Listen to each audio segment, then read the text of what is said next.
첫 출근 복장에 라벨을 다 떼어놨다고 아버지가 쪽지를 남겼습니다.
드라마 속 우영우 모습이 너무 귀엽고 사랑스러운 반면 박은빈 배우가 연기하는 자폐 스펙트럼 장애의 모습이 과연 진짜인지 잘 부탁드립니다. 의문을 가지신 분들이 계신 것 같아 저희 아이의 특성과 함께 이상한 변호사 우영우의 자폐 스펙트럼 장애 특성에 관한 이야기를 해보려 합니다.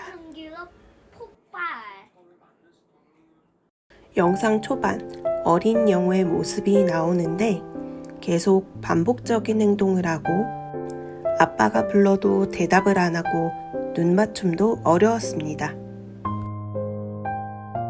자폐의 가장 기본적인 특성 중에 하나인 감각추구와 호명 반응, 눈 맞춤에 대한 표현인데요. 그리고 창문에 달린 고래를 계속 바라보죠. 이러한 모습은 시각추구에 대한 표현입니다. 저희 아이도 첫 진단을 받을 4살 당시 하늘로 갔어. 호명 반응이 낮았고 눈 맞춤도 반반, 감각추구가 심했고 시각추구도 있었습니다. 그러나 지금은 많이 좋아져서 호명 반응과 눈 맞춤이 호전되었지만 감각추구와 시각추구는 아직 남아있는 상황입니다. 저희 아이의 감각추구는 제자리 뛰기, 돌기, 까치발이 제일 심하게 나타나고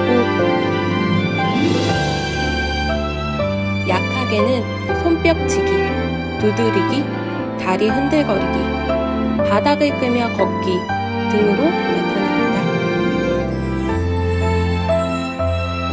아버지와 집주인과의 마찰이 있는 장면에서는 어린 영우는 소음에 대한 반응, 감각 예민에 취약한 장면이 나왔습니다.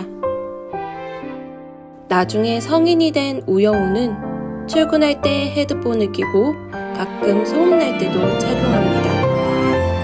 이러한 모습은 발달장애 아이들은 감각이 제대로 수용되지 못하기 때문인데 어떠한 상황에서는 소음이 증폭되고 다른 상황에서는 소음이 안정되기에 같은 상황, 같은 소음이더라도 제각각 받아들이는 소음의 정도가 달라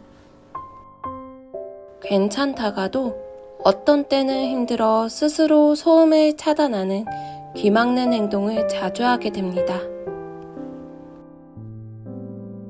저희 아이도 평소에는 괜찮다가도 특정 음력 때는 힘들어하는 경우가 있는데 도어락 소리, 엘리베이터 소리, 공사 소리, 기계음과 바람 소리에 종종 힘들어합니다. 우영우는 출근하면서 헤드폰을 낍니다. 사람 많은 지하철에서 다른 사람과 닿는 걸 불편해하고 소음에 무서워합니다. 그러나 금방 편안해집니다. 내 머릿속에서 놀고 있는 고래 모습을 상상하며 마음을 위안받기 때문입니다.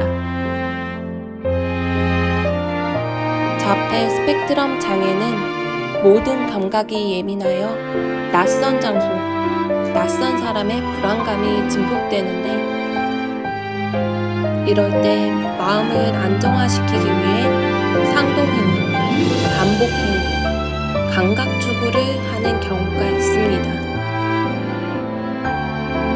드라마 속에서는 자신이 좋아하는 고래를 상상하는 모습이 보여지는데 저희 아이의 경우 상상놀이는 편안한 상태일 때 하는 편이고 오히려 불편한 곳에서는 불안감이 증폭됩니다. 지하철을 둘이서 탄 적이 있는데 사람이 그리 많지 않았고 넉넉한 자리였지만 아이가 앉기를 거부하여 구석에서 좋아하는 창밖 풍경을 보았습니다. 우영우가 회전문에 어려운 것도 경험해보지 못한 낯선 상황이었기에 융통성 있게 유연하게 대처하지 못하는 모습이었습니다. 그리고 정명석 변호사의 방에 찾아가 문을 열고 술을 세고 들어갑니다. 낯선 상황에서 불안을 낮추기 위한 루틴, 패턴의 모습입니다. 저희 아이도 아직 회전문을 무서워하고 처음 타는 엘리베이터를 무서워하고 처음 간 길 그대로 가야 하고 모든 곳에 순서를 정해 반드시 순서대로 하는 루틴이 있습니다. 어른 영우가 자고 일어나는 장면에서 강박적인 모습을 보입니다.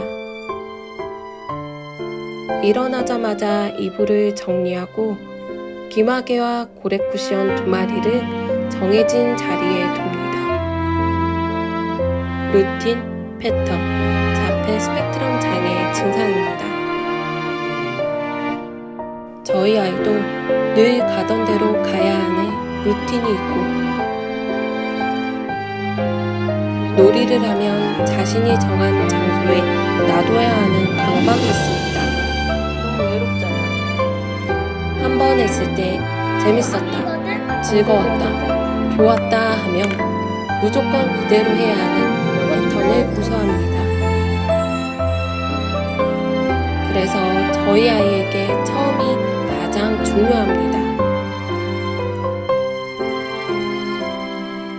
드라마에서 첫 출근 복장에 라벨을 다 떼어놨다고 아버지가 쪽지를 남겼습니다. 또 다른 감각 예민에 대한 표현입니다. 자폐 스펙트럼 장애는 감각적인 부분에 어려움이 많아 스스로 감각을 채워넣기도 하고 지나친 감각을 제거하기도 합니다. 저희 아이도 8살인 지금도 상표를 다 떼어주고 있고 빳빳한 면 재질, 미끌한 트레이닝 재질을 싫어해 내복처럼 부들부들한 옷만 사입히고 있습니다. 아버지가 사람의 마음에 대해 다양한 얼굴 표현을 하고 사진을 찍어 주셨는데 이 부분은 다른 사람의 감정을 잘 읽어내지 못하는 자폐 스펙트럼의 어려움을 표현합니다. 저희 아이의 경우 부모의 표정, 감정은 잘 읽는 편이지만 다른 사람의 표정, 감정은 겪어보지 못했기에 받아들여지지 못하는 부분이 있어 이 부분은 다른 점이라고 생각이 들었습니다. 그리고 우영 김밥. 와, 이거 보고 정말 깜짝 놀랐습니다. 저희 집에선 2개의 김밥이거든요. 감각이 예민한 자폐 스펙트럼 친구들은 각기 다른 편식이 있는데 저희 아이는 김밥 김밥은 좋아하지만 다른 내용물은 거부해서 어릴 때부터 햄, 계란만 넣어 두개김밥이라고 이름을 지어 아이에게 주었습니다. 이거 무슨 김밥이야? 햄이랑 계란 드라마에서는 우영우가 김밥이 모든 재료가 한눈에 볼 수 있어 예상 밖의 식감이나 맛에 놀랄 일이 없다고 말을 합니다. 그러나 저희 아이는 모든 식감을 거부하고 계란, 햄, 밥, 김 4가지의 재료만 허용되어 드라마 속 감각 예민에 대한 표현 방식 부분에 있어 조금의 차이가 있네요. 남의 말 따라하지 말고 엉뚱한 말 하지 말고 너무 솔직하게 말하지 말고 특히 고래 얘기하지 마.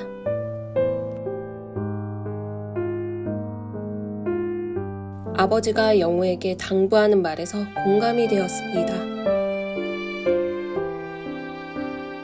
저런 행동만 하지 않는다면 오해의 시선을 받지 않을 테니까요. 어려운 부분만 잘 포장하면 비장애인과 별다른 차이가 없다는 말이니까요. 저도 아이에게 매일 당부합니다. 사이좋게 놀아야 돼. 다른 사람 몸 만지면 안 돼. 나쁜 말 하면 안 돼.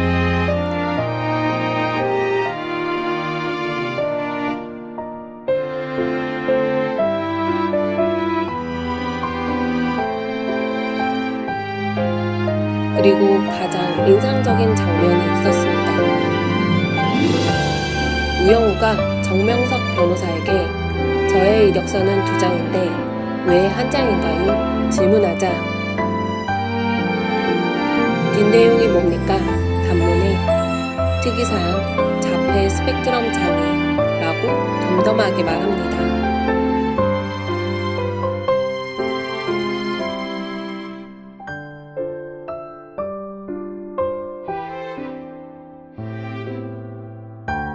그리고 유명한 말을 합니다.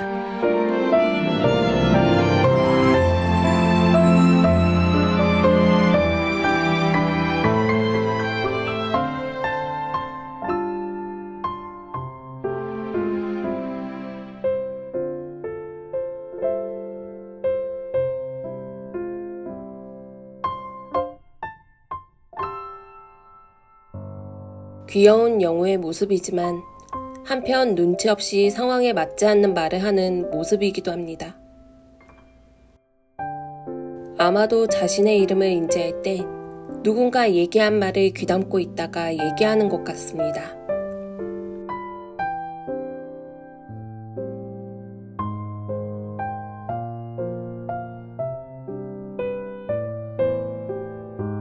영우는 이 말이 너무나도 좋아서 사람들에게 소개할 때 이야기하는 것처럼 저는 느껴집니다.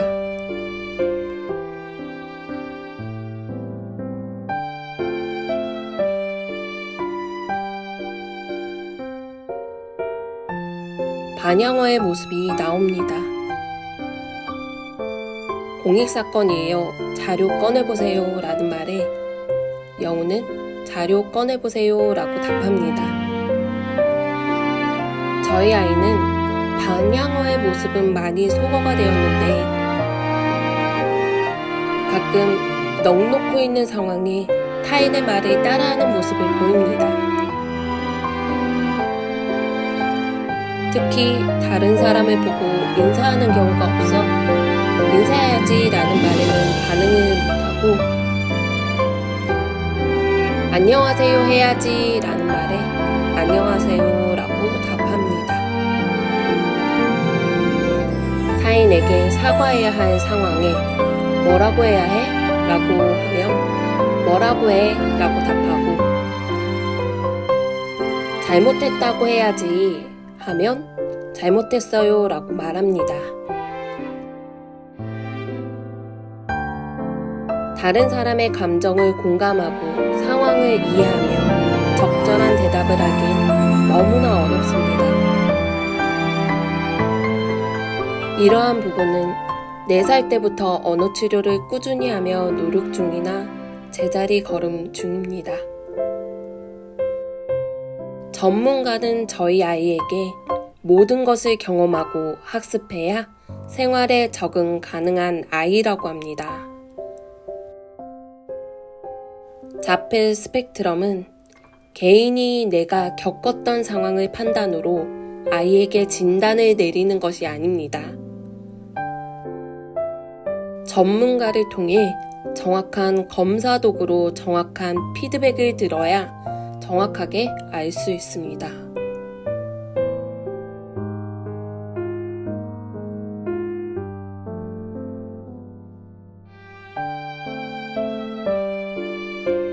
저희 아이는 21년에 자폐 스펙트럼 장애를 진단받았으며 이미 등록된 지적 장애인이기에 변경하지 않았습니다. 아이에 대해 하나하나 정확하게 파악해야 아이에 대한 대처가 가능하기에 독특한 특성에 대해 좀 더 깊이 있게 이해해야 아이를 이해하고 인정할 수 있기에 이상한 변호사 우영우를 빗대어 저희 아이가 가지고 있는 특성에 대해 이야기해 보았습니다. 드라마를 통해서 비장애인들의 장애인에 대한 인식이 크게 변화할 것이라 기대하진 않지만 그래도 조금이나마 우리를 향한 시선이 조금 더 따뜻해지기를, 모두의 다양성이 인정되기를 바라봅니다.